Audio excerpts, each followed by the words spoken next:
Resources. اسلام یہ کہتا ہے کہ اگر آپ کے اندر کوئی نہ کوئی ایسی ایشوز ہیں بھی جہاں پہ آپ ہو میل ہو اور آپ کے اندر فیمنن ایٹریبیوٹس ہیں, تو اس کا یہ مطلب نہیں ہے کہ آپ فیمیل بن جائیں اور آپ اپنے آپ کو یہ کہیں کہ ہاں میں ہوں تو مرد ہوں لیکن میں عورت فیل کرتا ہوں تو ٹیکنیکلی مجھے عورت مانا جائے. This is actually what trans means, کہ جب آپ یہ کہتے ہو کہ جی میں ایک ٹرانس وومن ہوں, کہ I am biological male whose gender expression is that of a female. Transition کر گیا نا, یعنی آپ ٹرانزیشن کر رہے ہو اپنی. نہیں بس یہ تو میرے خیال سے یہ دماغی طور پہ کرا نا, سائیکولوجیکل ایشو ہے کہ وہ یہ سمجھ یہ رہا ہے, صبح کچھ اور سمجھتا اپنے آپ کو, شام کو کچھ اور سمجھنے لگ گیا. بڑا بندے نے آرگومنٹ اس نے کہا تھا کہ وہ میں نے کہا اگر میں آپ خواتین جو کہتی ہے میں اپنے آپ کو آئیڈینٹیفائی کرتی ہوں ایز اے مین, تو یو یا میں اپنا پروناؤن ڈیسائڈ کرتی ہوں کہ میرا ہی ہے, تو now you are bound to say this. اس نے کہا اچھا okay I identify myself as the correct person. So اب میں جو کہوں گا نا آپ نے کہنا کہ بندہ ٹھیک کہہ رہا ہے, یعنی کہ آئی ول کال یو اے شی. یعنی کہ اگر 3 بہنوں کا ایک بھائی ہے اور وہ ہر چیز بولتا ہے میں ادھر جا رہی ہوں, میں ادھر جا رہی ہوں, بچہ ہوتے ہوئے شروع میں, تو یعنی کہ اب جب وہ بڑا ہو گیا ہے تو اس کو ہم کیا اس کو اب اس کو تو ٹھیک کریں گے نا, اس کو ٹھیک کریں گے, یعنی کہ اس کو بول دیں کہ اب تم لڑکی ہو گئے. نہیں, وہ تو اس کے اندر ایسی ایکٹیویٹی اس طرح ہو گئی کیونکہ وہ جس اس میں ماحول میں پلا بڑھا ہے تو اس کے اندر اس طرح کی چیزیں آ گئی ہیں. خیر یہ جو اس طرح کی جو اسٹنٹس ہیں نا, یہ بھی آہستہ آہستہ آپ کو اور ضابط نظر بھی آئیں گے کیونکہ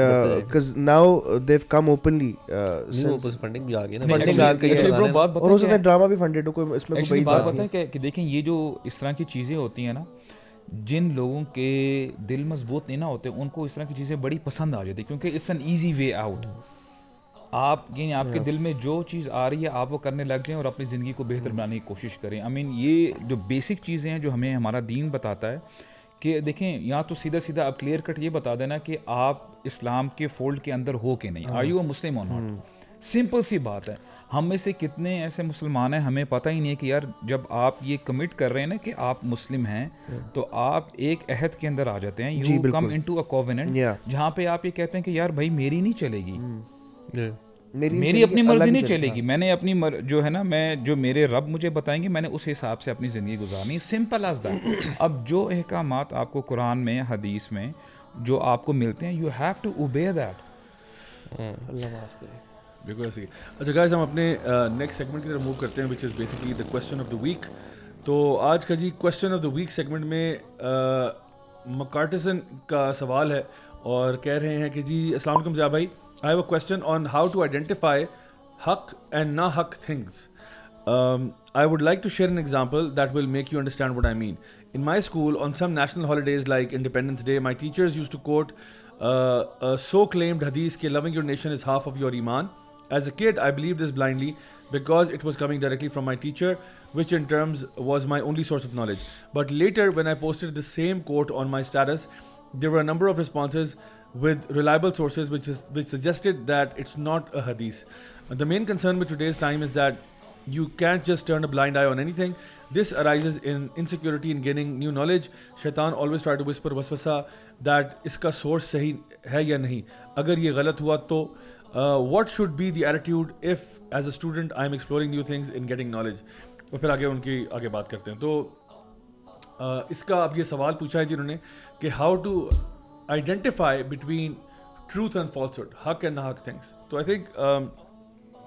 first and foremost اگر ہم اس کو پیورلی اسلامک پرسپیکٹو میں بات کرتے ہیں تو آئی تھنک ہمارے لیے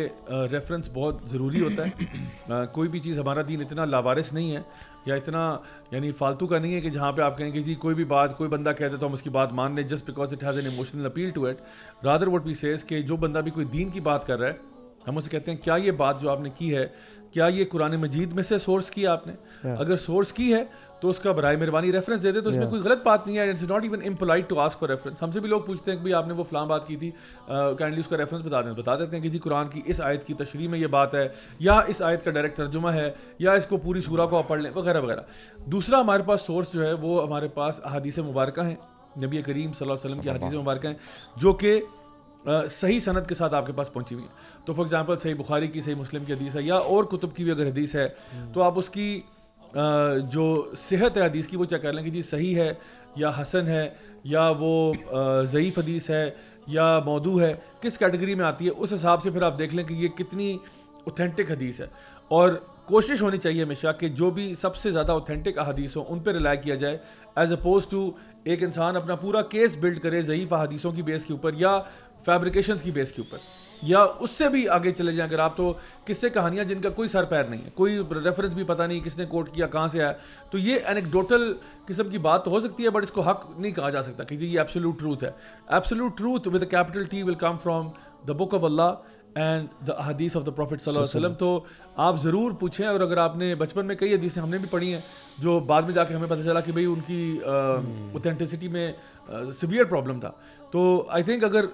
انسان کو آگے جا کے لائف میں پتہ چل بھی جاتا ہے کہ ایک حدیث جو ہے اس کی صحت ٹھیک نہیں ہے, تو then we should stop quoting it. Just because it was written in the Urdu textbook doesn't make it right. Just because you saw it on television doesn't make it right. Just because you saw it on the internet doesn't make it right. What makes it right is کہ کیا وہ واقعی میں اللہ کی کتاب میں تھی, کیا وہ نبی کی جو اوتھینٹک سننا ہے اس میں ہے یا نہیں ہے, تو اس کے بیسس پہ ہم حق اور باطل کا فیصلہ کریں گے. باقی اس کے علاوہ جو اپسٹمولوجی ہے یا سورسز آف نالج ہیں وہ علیحدہ ہیں, یعنی سائنس فار ایگزامپل ہم اس کو لیتے ہیں, یا ٹیسٹیمنی کو لیتے ہیں, یا جس کو ہم انڈکٹیو اور ڈیڈکٹیو ریزننگ کہتے ہیں, اس کی بیس پہ جو ٹروتھ ایکوائر ہوتا ہے وہ ایک اور چیز ہے. بٹ یہاں پہ خاص طور پہ بات ہو رہی ہے ریلیجس نالج کی, تو اس کے لیے میں سمجھتا ہوں کہ جہاں پہ بھی آپ کو ٹائم ملے تو آپ اپنے آپ کو خود جوڑیں اس اوتھینٹک اسٹریم کے ساتھ. اور اس کی مثال میں یوں دیتا ہوں کہ دیکھیں اگر ایک چشمہ آپ کے پاس بہتا ہوا آ رہا ہے پہاڑ سے, اینڈ وہ اسپرنگ واٹر ہے, فریش واٹر ہے بالکل,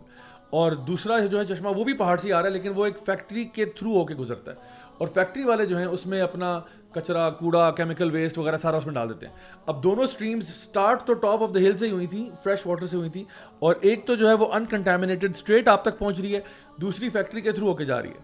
اب آپ خود دیکھ لیں کہ اس میں سے حق اور باطل کا فیصلہ کیا ہے. تو جو اوتھینٹک اسٹریم ہے وہ تو اوپر سے ہی آ رہی ہے, اور جو یہ جس میں بیچ میں ملاوٹ ہوئی ہے, جس کے بیچ میں تڑکے لگے ہیں تھوڑے سے, جس کے بیچ میں تھوڑا بہت چیزیں یعنی پلس مائنس ہوئی ہیں, ظاہری بات ہے that's not pure water anymore, اس کے اندر کنٹامنٹس آ چکے ہیں. اسی لیے دین جو ہے نا اس کی جو اصل سورس ہے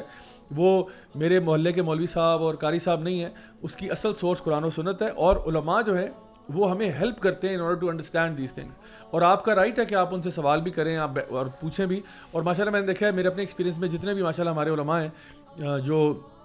واقعی میں علم میں بہت آگے ہیں, وہ کبھی بھی ہیزیٹیٹ نہیں کرتے آپ کے سوالوں کے جواب دینے کے, بلکہ وہ چاہتے ہیں کہ ان سے سوال پوچھے جائیں, ان کے ساتھ ڈسکشنز کی جائیں, ان کے ساتھ ٹائم اسپینڈ کیا جائے, اور وہ آپ کو بہترین طریقے سے اس کا جواب بھی دیں. اس میں جب مجھے وہ حدیث یاد آتی ہے نا کہ نبی کریم صلی اللہ علیہ وسلم فرماتے ہیں ان الحلال بین والحرام بین,